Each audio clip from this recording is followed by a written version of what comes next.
So Haru responds, Nick, thank you for your response and confirming facts. You are right that I should have not interpreted intention when you make omissions. However, I believe accuracy is paramount when dealing with investors to prevent such perceptions. I wish no harm whatsoever on your company, and I am not part of some grand conspiracy you imagine. I have spoken to exactly 0 people about my comments outside of here.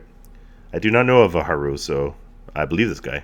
So honestly, I have no idea what you're talking about. I only want to discuss any potential inaccuracies with fellow investors here to help us all make better decisions. Since you know full well not everyone reads every word of the disclosures, as to your points, point number 1. You confirm you used 2020 instead of 2021 figures. Yes, I do consider this misleading by not pointing out that the full transparency. By answering it in this way, it could intentionally or not dissuade them from looking further into the lengthy document. 2. Again, you mislead. I checked your interest-bearing loans also have warrants attached. Reference page 42-43, just like the no-interest loans. 3. Your rates were up to 30% for the first year or so, later reduced to 10%, making the average somewhere well above 10%. You are right that I'm not a finance person or entrepreneur. However, a quick search reveals unsecured business loans can theoretically be found as low as 5%, including SBA-backed loans at 5.5 to 8.2%. Obviously, if the business credit is poor or risk is high and uncertain, the rates can blow out, but when lending to your own company, your risk is substantially lower and more certain. You're in control and have all the information, so it sounds far more reasonable to use a minimum reference rather than the higher one.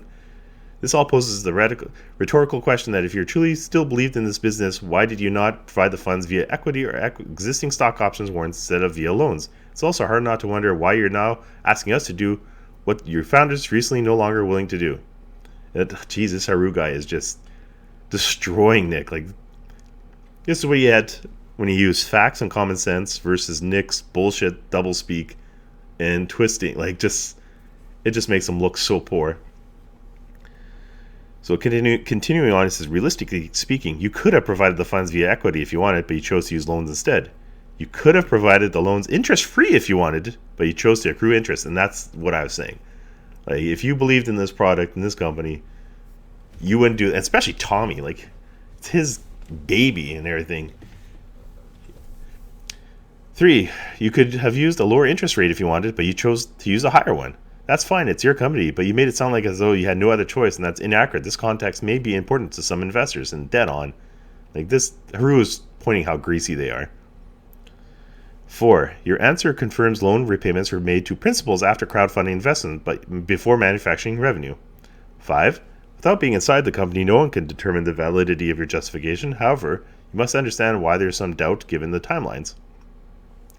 6, without being inside the company... Oh, sorry, I just read the same thing. 6, your answer confirms my statement was correct and confirms that your definitive statement, if the company should fail, he would lose the principal as well as the accrued interest, was false. Your new answer accurately states if there are assets to distribute. In this scenario, Tommy could potentially receive some portion of the distributed assets as the court prioritizes it as such. You are correct to point this out. Thank you for verifying this.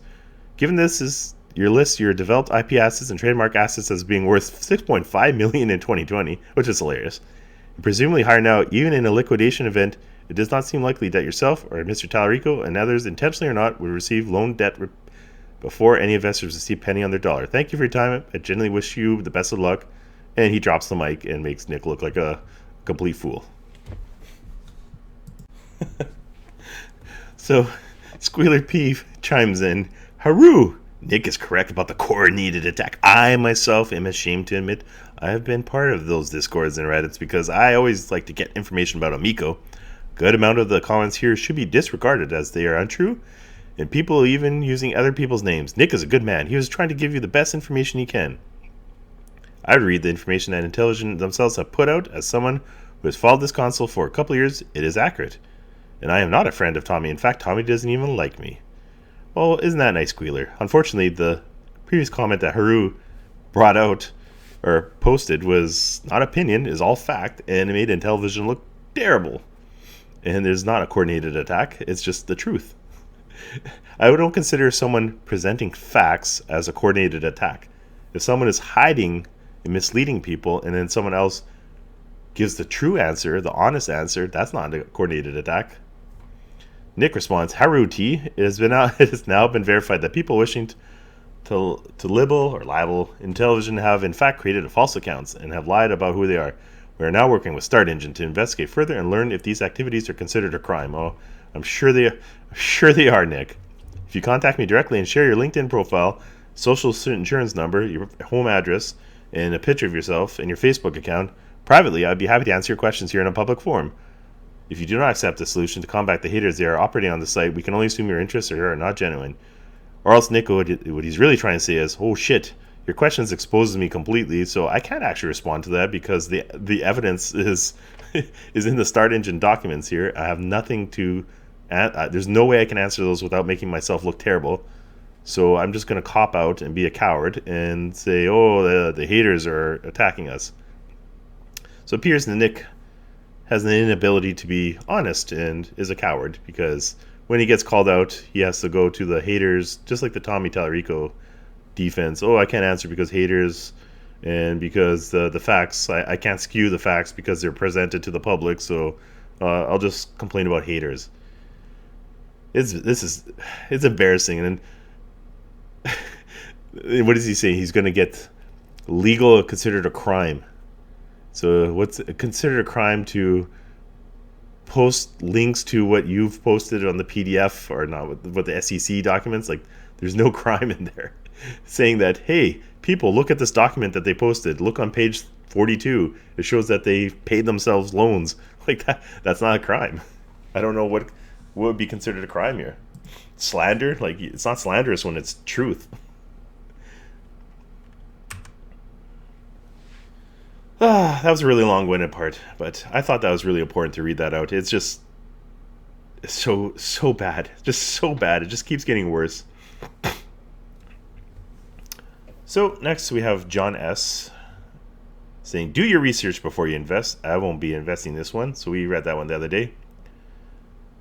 And that's when John had said, this is one that I liked where Nick says, John, have you played the product? Christian says, have you seen your balance sheet? And Nick was like, Christian M, with that comment, it has become obvious that your intentions here are not genuine and you are here merely to do the company harm. Christian M says, Nick, I agree that it was a bit immature, but it's as silly as you saying, John, have you played the product? Come on, Nick, I'm actually rooting for you guys, but no, that's no way to reply back to John S. All he said was, do your research before you invest. Nothing wrong with that. I'm guessing Nick thinks that this is criminal activity by John S. by people going, buyer beware, look into it. And Nick thought his answer of, have you played the product? Because that makes absolutely no sense. Because, hey, so if I was into investing and right now it's, cannabis is like the hot thing, I have to smoke up. Otherwise, I can't invest. Like, how stupid do you fucking sound there, Nick? Like, come on. Like, seriously, like, geez. Like, I'm hoping he's answering these things because he's either like drunk, so he gives him an excuse or something, or maybe he's like freaking out because he does have a lot of money in the line and it's all going away. Maybe, I don't know. It's just irrational and just completely unprofessional. So another thing, there's some more replies to our friend Charles Y here, who had said that he played it multiple times. Don't trust the people on YouTube, blah, blah, blah, whatever. So people had responded. So Nick had responded to one of the comments saying, Joseph B. Harrison B. has now been verified that people wishing to libel. I really don't know which way to say it, so I'm sorry, I suck. Intellivision have in fact created false accounts and have lied about who they are. We're now working with StartEngine to investigate further and learn if these are considered a crime. Oh my god. I wonder if it's a crime that I have my name as the Ninja Kitty. It's not my real name, so is that a crime? Like on Reddit? Like I seen someone's name as LongDong69. Does that guy go to jail because that's not his real name? Like, I don't know. Like, that's so ridiculous. If StartEngine really, like, how's this a crime if someone's using a different name? If you contact me directly and shared your LinkedIn profile, and give me your SIN number and give me your home number and tell me where you live, I'd be happy to answer your questions in a public forum. So once again, coward's way out. And Joseph B. had responded, Nick, I'll glad to speak to StartEngine. In fact, I'll be contacting myself to report your harassment, threats, and bullying. This is the same as the comment I read in the other video where he points out that the admission from Smash JT saying that they were coaxed into posting positive comments. And where it was revealed that they had their friends and investors post comments all at the same time. So Joseph had responded saying, "Nick, to close this out, because negative feelings do no good to perpetuate. I have been in touch with StartEngine, but I made it clear I'm not seeking any form of consequences. Only to ensure it is not right to request direct contact and prevent doxing anyone.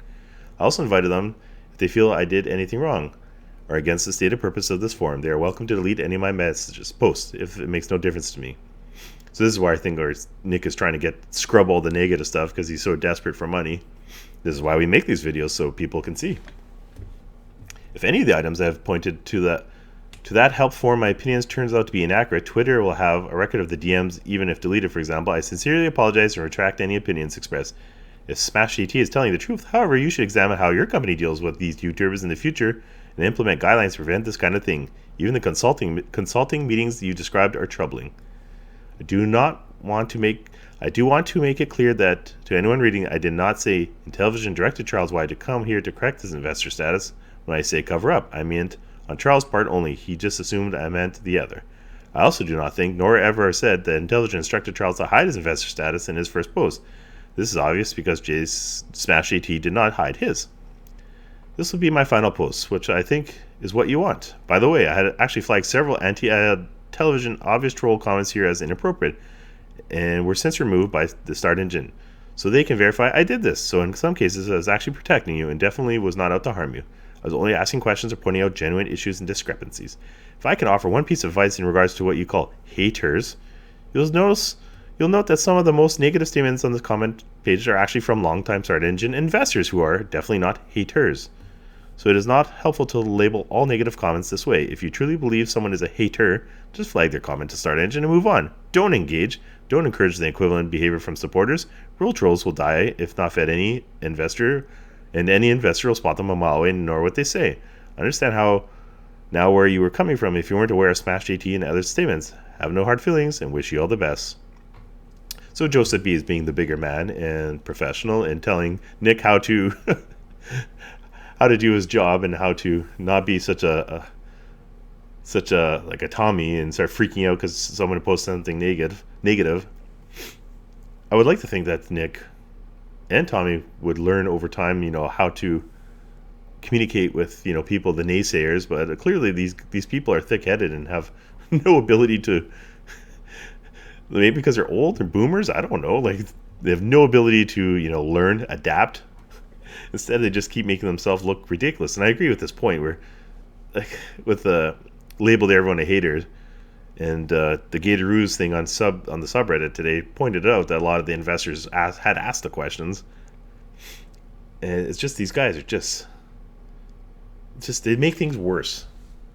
Nick, in a massive response, says, "Joseph B, your very first post here was a suggestion that the intelligence management team is draining the company of money for their own personal enrichment.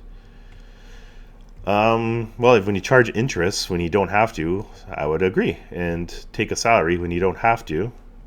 And pay people high salaries that are your friends, which they don't have to mention that they're their friends, but we know that they're friends, when they have done no work or barely any work. That is looking pretty bad." So this is where he complains about have been paid far lower than industry standards, that the money that prior CEO and the CFO put in the company far exceeds the cumulative salary since inception, blah, blah, blah. The current CEO and CFO combined, you don't double down your claim, and the current CEO and CMO don't have an equity stake. CTO has a very small equity stake. You should be working for zero as well. You suggest that the current management salaries are further proof that the company is draining the company of cash. And he uses the California example, even though they have a Utah office. Why wouldn't they build in Utah? And I've told other people before, why didn't they start this up in Canada, where you get a ton of tax breaks, far cheaper salary, and your American dollar goes a hell of a lot further? But no, they have to have it in California, where Nick Richards are paying him rent to use this facility. So is that triple dipping? So salary, loans, where they could have, like I said, in Utah, people would have worked cheaper, or Canada. So they spent their money. It was their decision to have it in California, and their decisions to spend that much money. So he's complaining about the salary. like, I'm not saying people shouldn't be entitled to money or anything like that, but it's not like Tommy and Nick are hurting for money when they do a tour of the building and show all the Porsches and crap they have in the cockpit of that airport or airplane and all their toys. Kind of makes it, like, if you're an investor, be like, well, Jesus Christ, why is this guy getting $100,000 to sit on his ass and then getting an extra whatever, how much money from the interest of the loan, and then for Nick's case, getting paid for rent of the space, which they're not using because they're not manufacturing. And so since their company is such a small staff, there's no reason that they need such a massive warehouse to rent out. Yeah. Kind of greasy. This glosses over the fact that, blah, blah, he's just talking about his salary and all that shit. There's also the fact that it take a minimum amount of you to pay, cannot participate in the healthcare benefits of the company. Faced with these facts, your reassertion the management team is draining the company of cash for their own enrichment shows you're not here to simply obtain facts, but to cast the company in a bad light. I would think the fact that some people had a zero interest loan and you charge interest would put the company in a bad light. Or the fact that you repaid the loan to Tommy before you even shipped anything and not waited until the end once it's shipping and money is coming in, you're getting cash flow, that would put you in the negative light. This is reaffirmed by your second post, which is simply a link to a hit piece article by an author that published confidential Intellivision documents labeled as such, which is against the law and regularly taunts our founder on Twitter. I guess he's talking about Sam from Ars Technica. What purpose does what they don't say is, how did you get those documents? Because the company was inept and publicly published all their documents. So, what purpose does that post have other than to make the company look bad? At a minimum, you could have posted a link to the negative article and a positive article, but there's no positive articles because the positive articles are is that the company is cool. There's no positive like, they have done this many sales or this far in development, blah, blah, blah. Nope. As to your latest comments, you invoke the tactics of a true hater, speculate on intent or a possible outcome, and restate as fact. You make an accusation that I somehow trying to dox you, and then follow up with a false claim that I was trying to dox you. In fact, I did not try to dox you, and there is no history of myself doxing anyone for that matter. I don't think Nick has, but I believe there's been some shady stuff with our friend Tommy asking Relic Gamer to post people's real names and stuff, so there is a history there somewhere. In fact, I did not try to dox you, and there is no history of what you said. In contrast, haters have doxed our investors, our employees, and independent people who have dared to state something positive about Intellivision. Gah! Once again, they don't mention about how the fans, the pro Amico people, have 100% doxed people. So I'm glad he is not giving the full picture here. Similar to how you instantly assumed that positive posts on the site couldn't be legitimate, it had to be explained by some nefarious activity on Intellivision's part. Well, it's just a coincidence that there's the first day, 2 days, there's just negative comments or questions that questioned what is going on with the company and the financials. Then magically 3 posts in a row are positive ones from 3 known Amico fans, and one of the 3 people says, I was told to post something positive. I wonder why some people get the impression that they were coaxed into it when one of them says, I was told to do this. And since then, other people have said that they have been encouraged by Tommy to post, not on this particular campaign, but in other previous times for other videos and whatnot. So they have a history of this, is what I'm saying. And I'm surprised he doesn't outright just bring up Smash JT. It's a he said, she said. And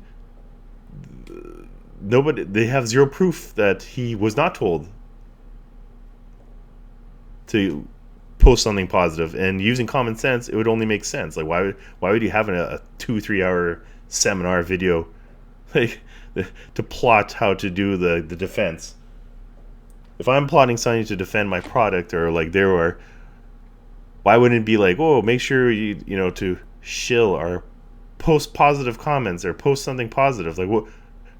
How else were they gonna, like, the Amico fans gonna defend the console?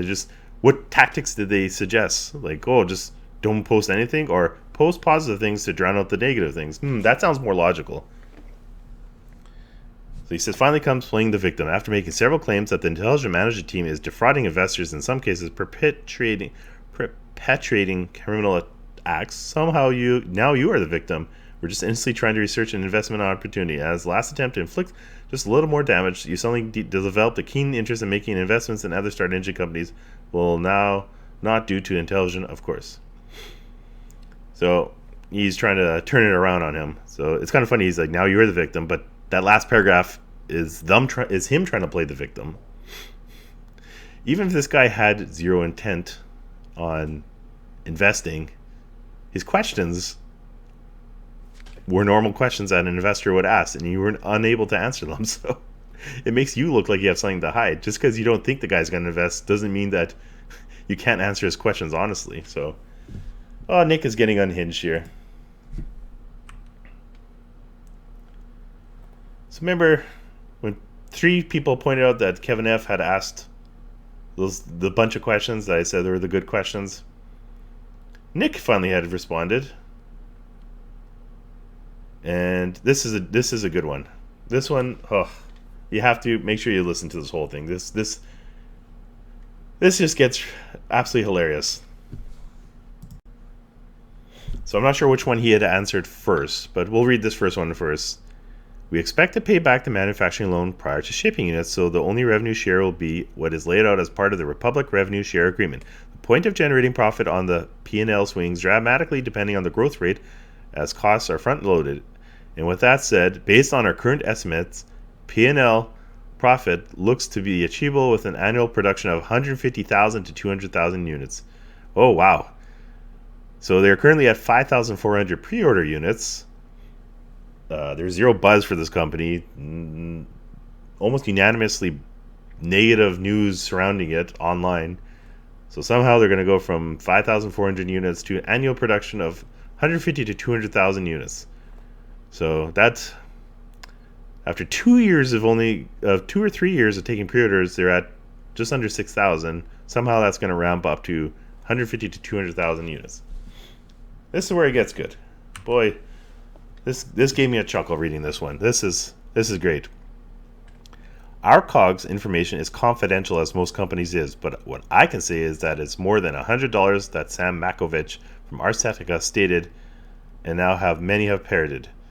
Well, Sam didn't actually. He stated that the parts used within the Amico console was $100. That wasn't the total cost of putting this console together, and he got that from your leaked documents that you had that he had leaked on the internet because your site was not secure. So we feel confident that we will be able to get some significant costs out of the system as we move forward. Now that we are gathering more data on running the system in different environmental situations, we're starting to get a better understanding of how the system is generating heat as well as new PCB layout options.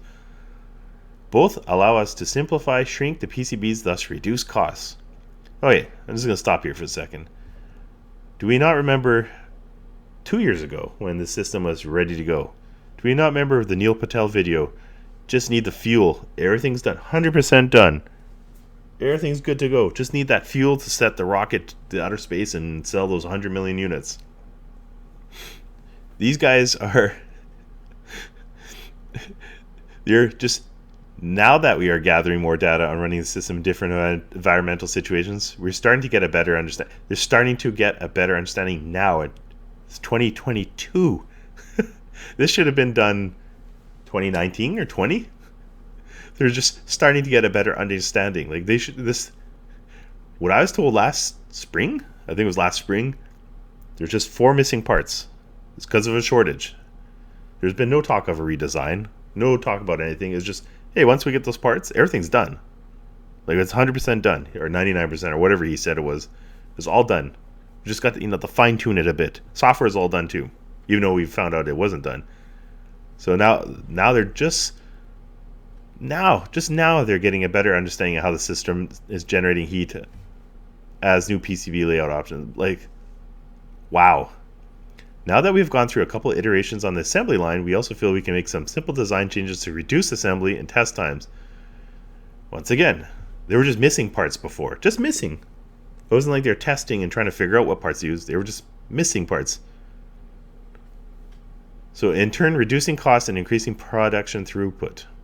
Our early adopters will not necessarily be cross-shopping Amico against the other consoles. So now he's talking, like in a previous comment he said that they're looking, the Amico would be the complementary system, so people could have this on top of having another console. Now they're targeting people who are cross-shopping. Like, it will not be people owning other consoles. They will be typically non-gamer families with little knowledge of the gaming industry that have young children and are looking for an activity to share with their kids. So, like that line alone.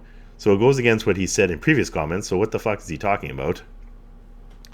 Second of all, how many non-gamer families with little knowledge of the gaming industry is there with young children? Like, what kind of minute market is that? Like, so niche. And so far to date, all we've seen is just old men who have interest in this console. So it's not like that's their target crowd that they currently have, which is also extremely small. So he says the secondary benefit is that there is some fun games for the parents to play as well. That's the secondary benefit? Okay. So the primary benefit is for little kids looking for an activity to share, like to play. Well, I don't see little kids who have never played video games having an interest in Astro Smash and Moon Patrol, Rigid Force. Like, Finnegan Fox is like the only game I consider like something, the little kids could play and have fun. Like, they have like 1 or 2 games.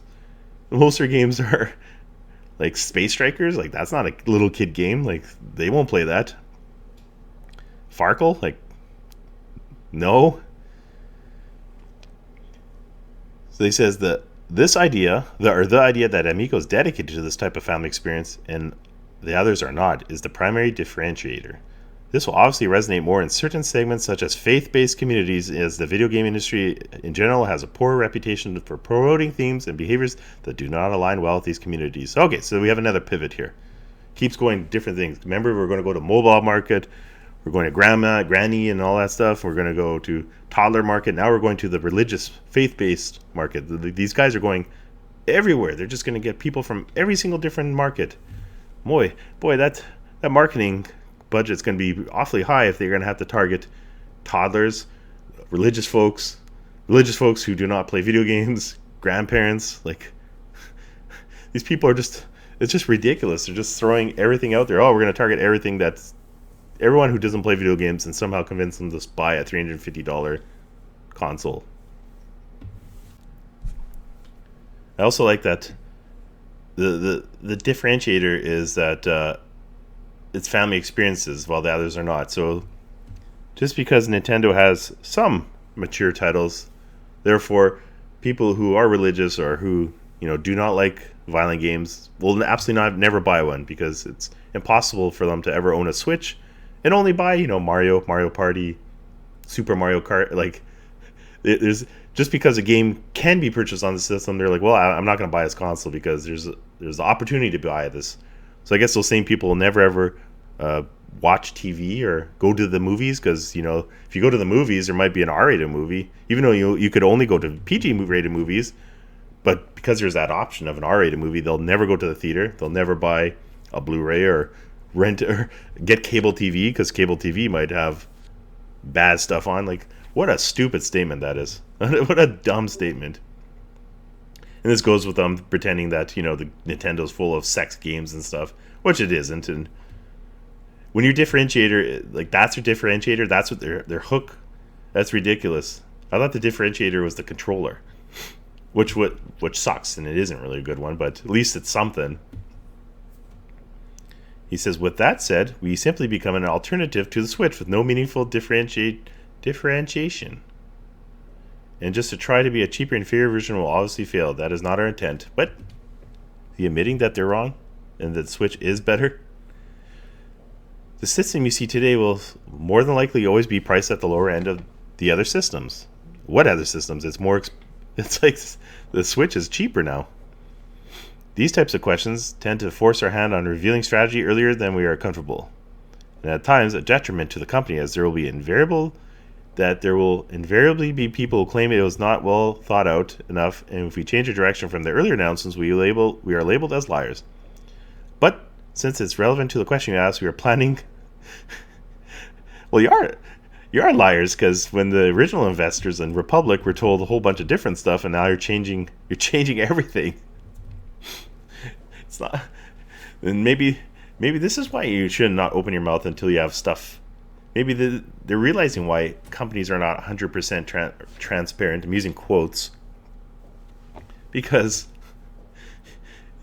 when you make a bunch of bullshit claims and you can't back it up, as in like you don't have it in plan or you haven't thought it out, you look like liars because you promise something and you deliver something different. That is a liar. It's a liar. So when you promise all these things and you change them, that yes, you are considered a liar. But since it's relevant to the question you asked, we're planning on launching a less expensive model that takes out some of the extra features, such as the large array of LEDs, as well as dramatic shrinking of the footprint and only bundling a single controller. That line right there, that is just gold. They're going to take out that large array of LEDs, which everyone said was dumb in the first place. They said it is super awesome, because remember, this was going to be the center of your living room. People are going to look at it and be like, this is talking piece. Those LEDs were going to be hot, as in so cool. And taking out the LEDs, correct me if I'm wrong, but are LEDs not super cheap? I'd assume they're cheap. Shrinking the footprint, so I guess it's not going to be a... It's funny you said footprint, because everyone calls it a foot bath, so that's funny. But the best part, only bundling a single controller. How many times did Tommy say, we come with 2 controllers, and then shit on, well, the Switch isn't the same, it's not 2 controllers, it's 2 Joy-Cons, it's a piece of shit, fuck the Switch, blah blah blah. We're better because you coming with 2 controllers. They taunted everyone about having 2 controllers and how it's good, and you don't have to be like those other consoles where you have to spend $300 for a single controller. That's like when he showed the Xbox Pro controller or whatever the hell he showed. They shitted on all the other consoles because you had to buy extra controllers. And what are they saying here? We're going to bundle it with a single controller. That's hilarious. Like, just that line alone just makes Tommy look like a moron. Just like a complete moron, because dozens of times he said, they come with 2 controllers, and all those other consoles force you to buy extra peripherals. So they're doing the same thing. So he says the controllers being the most complex components of the system, once we finalize the production assembly and testing optimization and have a good idea of the throughput we can achieve, we will publish a final price for the individual controllers. Well, they have already published the final price of the individual controllers, because I've showed that in previous videos, and it was bloody freaking expensive. Was it $80 or $90? And I had shown that how much cheaper it was to buy, a third-party PlayStation or Xbox controller or PC or Switch controller, and you can buy them for as low as $30. A lot of them are $40, $50, and they have all the functionality of the normal controllers, like the motion controls and all that other stuff. So this is a killer comment right here. Just the fact they're going to take out the LEDs, which I don't care, but I do find it comical, and the fact they're going to bundle only a single controller. You are a liar. Yes, you are labeled as a liar. Your whole marketing strategy for 2 years is how you came with 2 controllers. Now you're only giving 1. I would consider that lying. Yes. So this comment from Kelly P from 10 days ago. John had responded. John Alvarado, I assume. Says, hi, Kelly. I can answer your question about parental controls to block store purchases. And then this is where I said in the user interface demo, they show them just buying it without any type of protection, which is kind of silly. Like, why wouldn't they show that the user interface with the parental controls on? Because that's one of your selling features of the, you don't want your kids to erroneously purchase a game. Either way, he says, a person must be signed into a player account to enter credit card information as payment method and optionally save the credit card information for future use. That saved payment information is tied to that player's account. Only a controller that is signed into that same player account can access that saved payment method. Every player account may optionally be password protected from unauthorized sign-in. A parent can block children from making store purchases by setting the password on the player account that was used to set up the payment information. And that's all he wrote. And John is doing a good job here. Doesn't mention haters, doesn't crap on the lady or the guy. I forget if it's the man or lady, or I don't know. This is how you answer a question. Maybe Nick should talk to John and learn how to answer questions. You just answer a question just with the answer. Don't call the people haters. Don't call them nefarious and all the weird stuff. Just answer it, and it makes yourself look so much better. Like John looks a million times more professional with a simple answer like this than Nick does.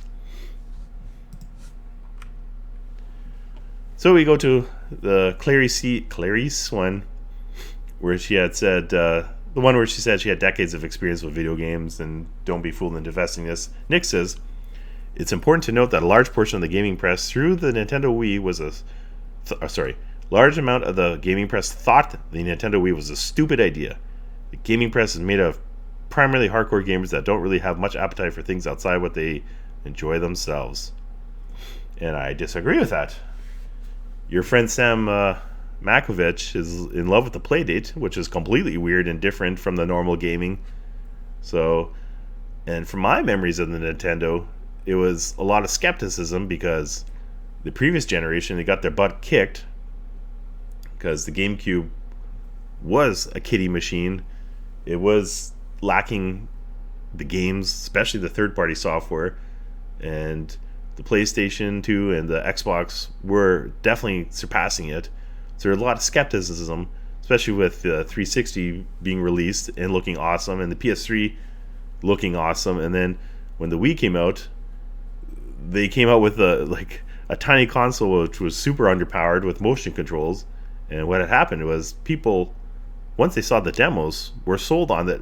It took showing the product for people to buy in, and they did buy in, and it was successful. But it wasn't.